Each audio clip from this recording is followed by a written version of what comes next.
Hello, everyone. We are very happy to have you here in our third interview of the day of the UNESCO Center for Peace Summer Program. We are delighted to have you here and to share all of this knowledge in our platform. So, in right now, we have the Executive Director of UNESCO Center for Peace, who is going to help us to introduce our guest. It is an honor to be here. I am Ailna Garcia, Youth Ambassador for UNESCO Center for Peace. Okay, thank you very much, Aris. I think Braunstein, I don't. She's a specialist. She actually is blowing my mind away because I learned from the presentation that there may be tools out there that will be reading my mind. I'm so scared. I don't know if there's a way to hide it, but I guess the genie is out of the bottle, right? So, but we are very delighted and happy. This is supposed to be just a conversation. So, I would rather have SL introduce Arish because he knows he's the one that introduced her at the big conference. So go ahead, SL, and introduce our amazing AI guru. Thank you so much. Okay, so actually, indeed, Miss Iris Braunstein is an AI guru because she is a health technologist and a business strategist.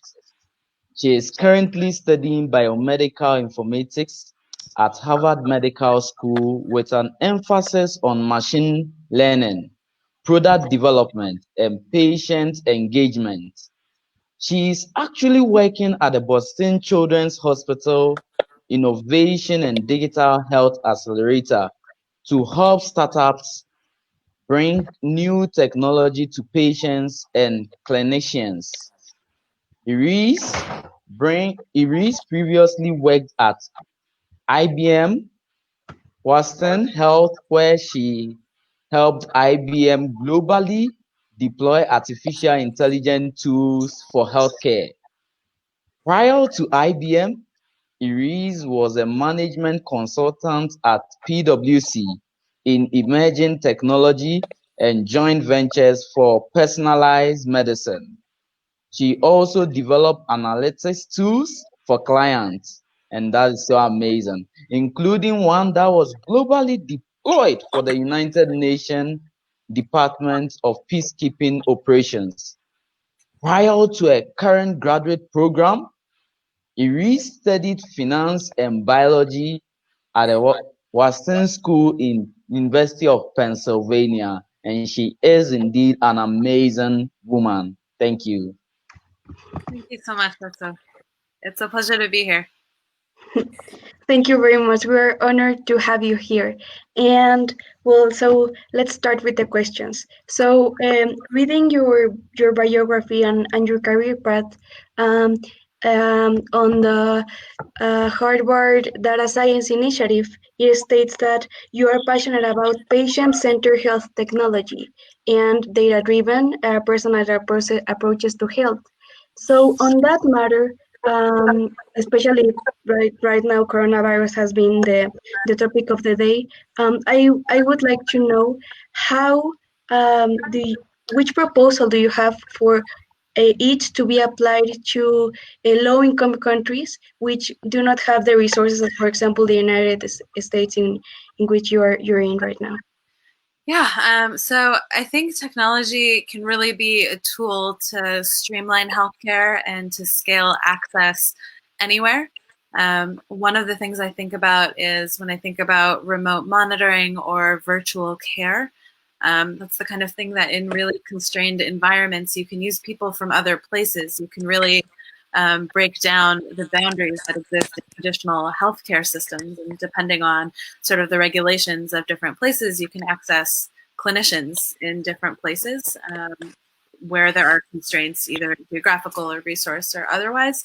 And I think something like remote patient monitoring is really valuable. You can very quickly, with a small set of tools, get a good picture for many sort of basic indicators of physiological stability and sort of emergent needs, and try to get ahead of that. Analytics also plays a role here in terms of excuse me, in terms of helping anticipate what individual needs are going to be in terms of helping look across data points around the world, and deriving inferences from both our shared biology, and making connections at the macro level, but also really being able to personalize and in that way make things more efficient. So there's definitely a question of technological advancement, right? Places that may not have internet, or where it may not be easy to have access to electricity for some of these tools, that then becomes harder, certainly. But I think that technology and analytics provides opportunities to scale and to make things more efficient.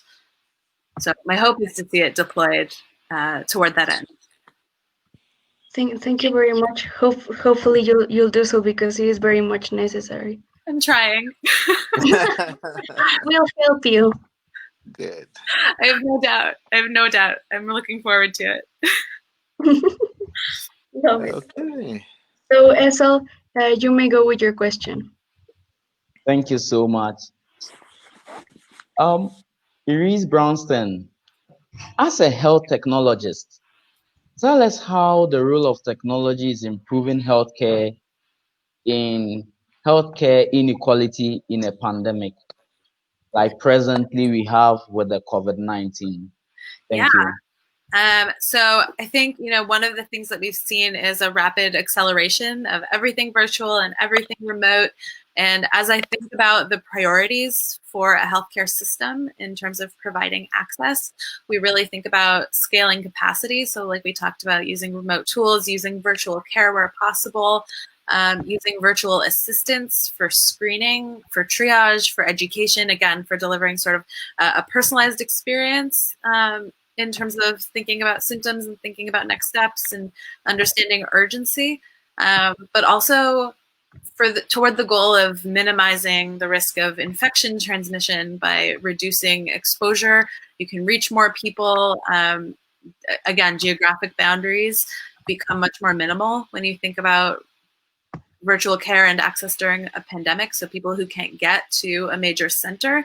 And I think also technology standardizes or can standardize the level of care access. So one of the things that I observed, and one of the reasons I went into this field and made many of the choices I made for my career, is when I saw that there were huge differences in how care was delivered, depending on just like even within a country or within a city, which doctor you talk to. That's why you have the concept of the second opinion. So my hope and belief is that technology can help us really democratize access to the best knowledge or the right information or the right course of treatment for a person, and make that more accessible. So in that sense, I think it provides tremendous opportunities, especially during a resource-constrained, dangerous, uncertain environment where we haven't dealt with anything like this before in modern history. Yes. Okay, thank you. Okay. I will share something that happened to me about 5 years ago, then ask a question. Okay. Sure. It was, I think, about 5 years ago. Waze was still something new. We all use Waze navigation. You know what I'm talking about, right? Yes. Yeah. Yeah. So I was in Nigeria. I was giving a lecture. I was giving a conference in a school, and that was about 2-3 hours away from Lagos, where I was supposed to be flying. I kept my eyes, knowing the time. I keep putting Waze. Okay, I need to leave because I didn't. And then at some point, I told the people, "I'm sorry, we need to leave now because but you have to arrive there at this time." And the whole room was laughing at me, saying, "You have never been to Nigeria. You don't know the road. How can you even dare to think you know?" You know when you get there. Yeah. And they were all laughing at me, and they said, "You guys, you are crazy." So, but the story that scared them to death is that actually when I got at airport exactly to the minute, the guy called the people back there, and they couldn't believe it. They were just you could see them scratching their head. What is going on? This guy's never been in our country, and then what is going on? And I say that to say, about witchcraft and all this. Many people get burned at stake for less than this, right? Yeah. So Yeah. we are coming a long way from from the days where you will say something that wow people, and then the next thing you're a witch. So what? Well, that puts how a do different you perspective on things. how do you how do you feel knowing that some of these things you are talking about are things that are like coming like from the sci-fi movies and things like that. So Yeah. are you willing to take a trip with me to go and meet some of these people that kind of had a sense that even they are witches? They were telling me even the magic, they have all the spiritual guidance, that people that could predict the future and things like that. They told me maybe I was one of the best of their their fortune tellers. Let me put it like that, to be mildly. So are Yeah. you willing to do a presentation where I could call some of these people in for you to tell them what's going on? Because they look at me like I was, what I was something totally different, even though these are fact gatherings. So how? Okay, let's say one of them is listening to you right now. How can you be so precise? How can just let them know, please? Yeah, I mean, I think it's a really, really hard question, and there's an element of trust and care and caution that goes into all of the communication around this and all of the implementation around this. And I think that the big thing to remember is that this is a process that we're all figuring out together, and you can't impose these tools on anybody, on any society that doesn't want them, that isn't ready for them. Same with any other technology or any other medical innovation. If if the fit is not there, we really need participation and permission to deploy these meaningfully, because it's as we talked about in the other room, the kinds of decisions that are being made now in artificial intelligence and machine learning by computer scientists and engineers and business people, these are statements, they're in practice statements about ethics and priorities and social justice that were previously the domain of religious figures, of philosophers, and we weren't iterating on them in a practical way that is changing the way we live nearly so quickly. And so from that perspective, I encourage people to get involved in the ways that we're thinking about the ethics of technology and the ethics of deployment of technology in medicine. It's a very careful thing, and I don't think anybody's figured it out yet without compromise and without caveats.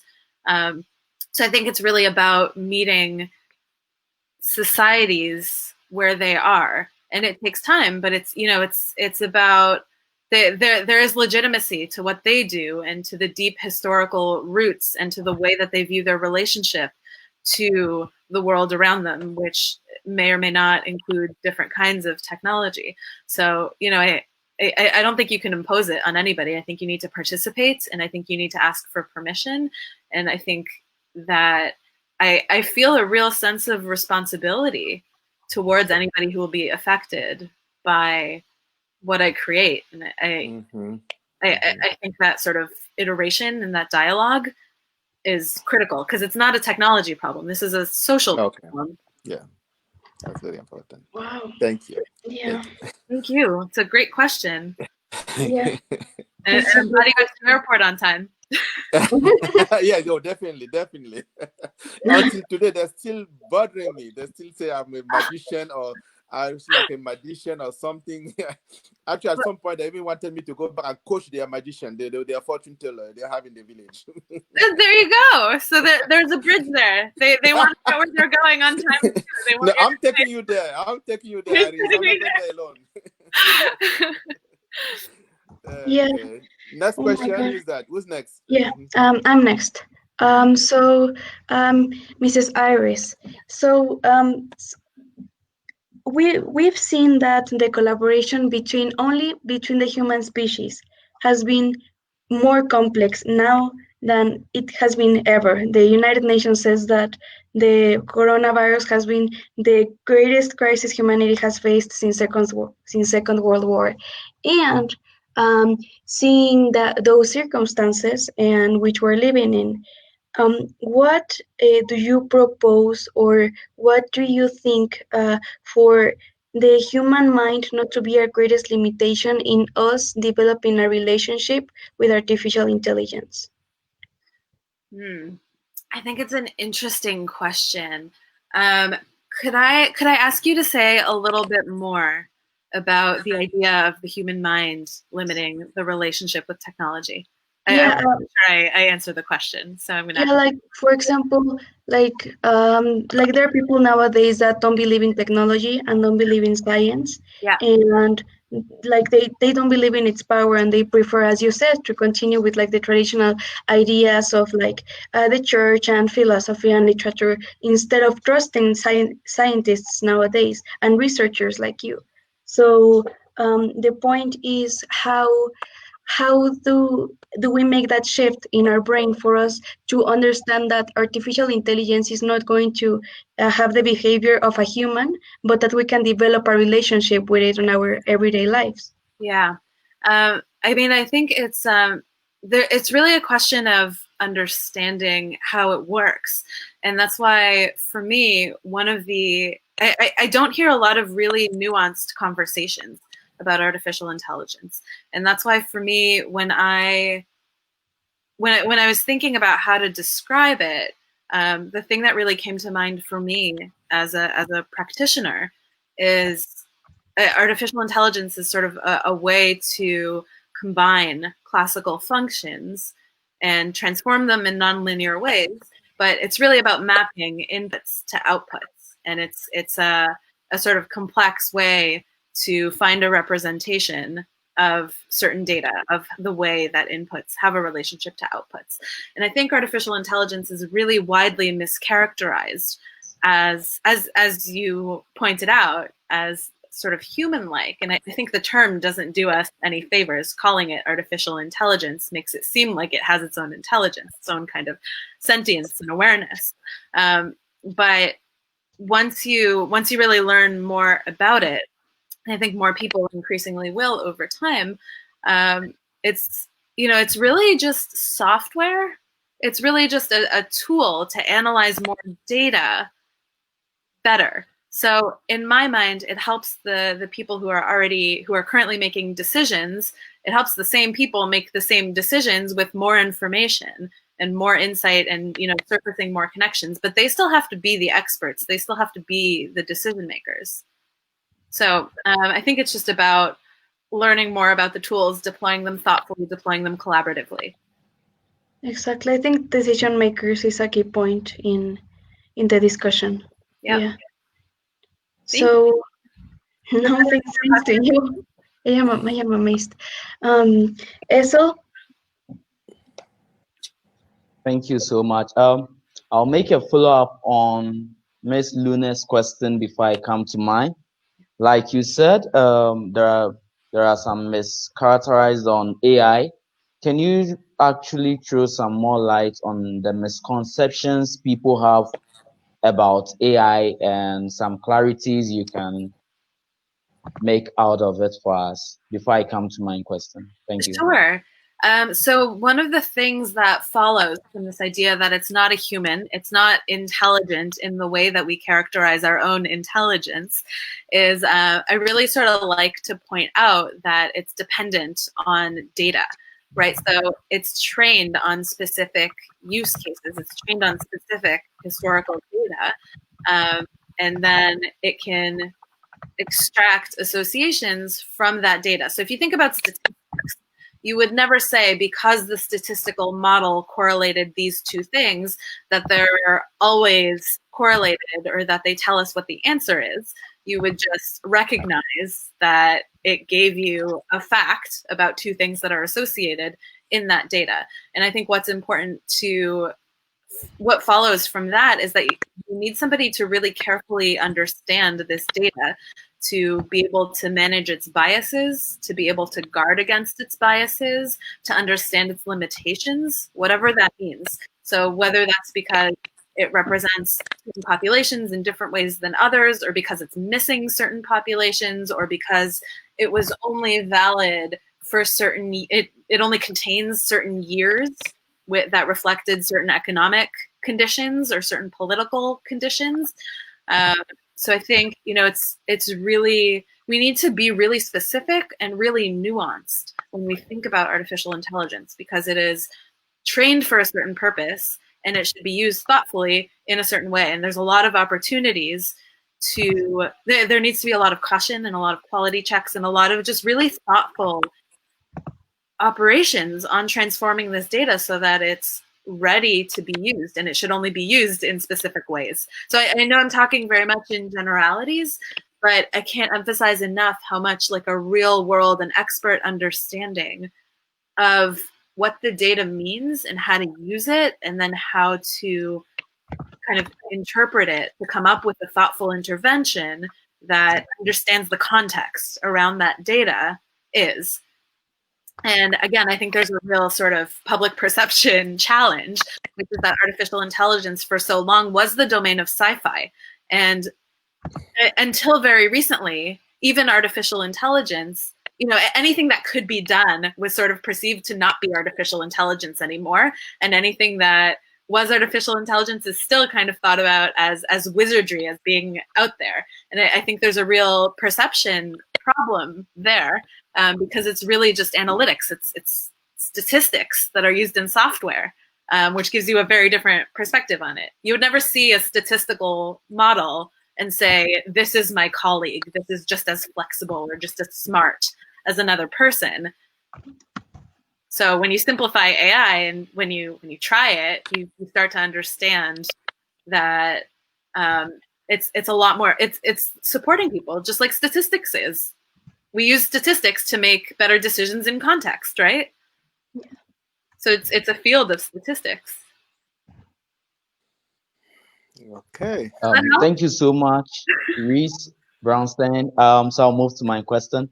So we're looking at the adverse effects of COVID-19. We know that COVID-19 has actually affected every area and every sector, it being healthcare, it being education, it being traveling. Yeah. And with the insight you've given us that AI can actually extract, associate from data, and that data can be analyzed and managed. How then can AI algorithm and data management assist in predicting future pandemics? Yeah, that's a really, really good question, and shows me that you've thought about this very, very deeply. I think, there's been a lot of talk about how this is going to be a version of normal, right? This isn't the last pandemic. And so we really need to think about where we get our signals and how we analyze those. And so for me, at a high level, what this means is that we need faster data. We need more global data, right? Because COVID is a global pandemic, and the first reports of it that surfaced were very localized, and they were in one language. And this wasn't known. This wasn't, the early signals of it did not make clear what it would or could become. Now, I think, as we think about reading signals from more diverse data sources and more immediate data sources, imagine if we'd had better contact tracing, better data about mobility, better local news reports that get aggregated. And the news reports that get aggregated we really do have. And that's how, for example, some people in the West were able to be among the earliest studying COVID when, again, the signals still weren't clear on what it would become. So we're really looking at an environment where there's all of this information out there, and we don't yet, we aren't capturing it in a way that's flexible, and we're not analyzing it in a way that's sufficiently sort of immediate to perceive the signals. But I think we learned a lot from this pandemic, and I think that we're trying to get more sort of multifaceted information. This world of using phones, for example, and using connected devices, for example, to better understand people's travel habits, people's health habits, is really helping us gain quicker and deeper insight and structure things in a way that, we'll get alerts about anomalies, for example. And then you'll need an expert to go analyze what that means and to go look at, for example, statistics like R naught, which is a way to represent contagion that's been talked about a lot with COVID because it's very contagious. Does that help? Yeah. Yes, Thanks. yes. I think I'll mention one other thing, if I may. I think artificial intelligence is also really important in combating fake news and misinformation. I think when populations and when scientists and when decision makers, we all need good information to make our decisions, both at the personal level of who stays home and when, and also at the national level of when should we lock down and should we send students back to school? Should we, so I think, with the globally connected world, there's certainly a challenge of misinformation, and artificial intelligence can help look for secure and reliable indicators of what's good information. So I'll pause there because, as you already know, I could talk about this for hours. Yeah. Okay, thank you so much. My next question is a little bit tricky in the sense that I have to. Okay, when I listen to you and you give a definition of AI, it's so relaxed, so innocent. I could sleep and just sink by and down because no threat, no worries. It's there to help you. It's an extension of the hands. Like, you remember how people were so scared about computers, nobody's going to have a job, and people said, don't worry. But at the same time, when I checked the Google a couple days ago, I was planning to welcome you here. Do you know in how many countries these toys, adult sex toys, people have been applying, trying to get married? Because these, they're, I don't know, call it companions that are using AI. Some of them are saying that they're actually better than real human beings because they don't fight you back. They don't stress you. They do whatever. And you told in the big conference, you just said that Alexi learned 40,000. If I was correct, you say learned 40 tricks in 1 year, 40,000 tricks in 1 year. So at the same time, you are reassuring me, but at the same time, you are scaring me to death. Yeah. So please, let's finish on good note. Reassure me again, and then we call it a day. Thank you. It's a really, really good point. And I think it reflects the sort of existing alienation in our society. I think it reflects the way people have retreated into technology, and in the way that it's come to be in our society right now. It's sort of what you make of it. And I think I think it's very natural to retreat into it and to use it sort of as a force of separation from other people and from society. The next wave of technological implementation, and the reason I'm so excited about this, is that we are trying to move interfaces out of laptops and out of cell phones and make them in our environments, create sort of sentient environments, right? You hear about the glasses that create virtual reality, and the Snapchat glasses that allow somebody to have the perspective that you do. So I'm a big believer that as we deploy new technologies in ways that integrate into our world, they free us to interact with each other.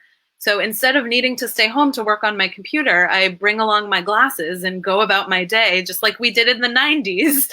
And I'm optimistic that it's a question of sort of human-centered design, right? Thinking about what is the kind of life that you want to be living that, in my mind, gets us outside and gets us engaging more with each other, and how can we bring technology along to enhance that, to help us connect with people around the world. And I can take my glasses and you can see what I'm experiencing in Toronto, and we can be friends across geographies.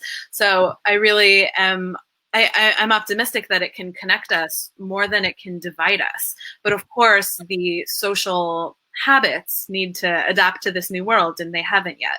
So I think we have a choice to make, right? I think we need to be thoughtful and collaborative about how we deploy these tools and we iterate on them to make our lives better rather than making us feel lonely or more alienated or sort of looking for something that we can't get from each other.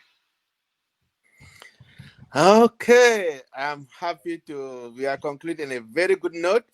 Yes. And there's actually, I'm very, very happy. This discussion with you in the room was amazing. Could see the interest from the delegate, and I think it's just a matter of time before you are invited to come back and talk to us again. Oh, it would be my honor. And I can't Mm-hmm. wait to see what the three of you do. I'm really looking forward to seeing your work evolve and your efforts towards peace evolve. I'm humbled to be here with you, truly. Oh, thank you, thank you. Okay, I would like to the delegate, the student. They are actually running the show. You know, Yeah. SL, Araceli, anything before we close?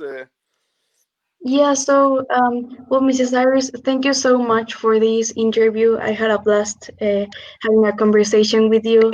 You have such an enriching experience and like such a way for you to communicate in a way that you know that is simple but complex enough for people to understand that artificial intelligence is part of our future and that we were able to have a safe relationship with it. So this makes me really happy. This gives me great hope on the future. And I thank you very much for the time that you gave us for this interview. We very much appreciate it. It was my pleasure. Thank you so much. Thank you, thank you. Have a wonderful day, and we'll be in touch with you soon. Okay, bye-bye. Take care. Bye. Bye. Bye.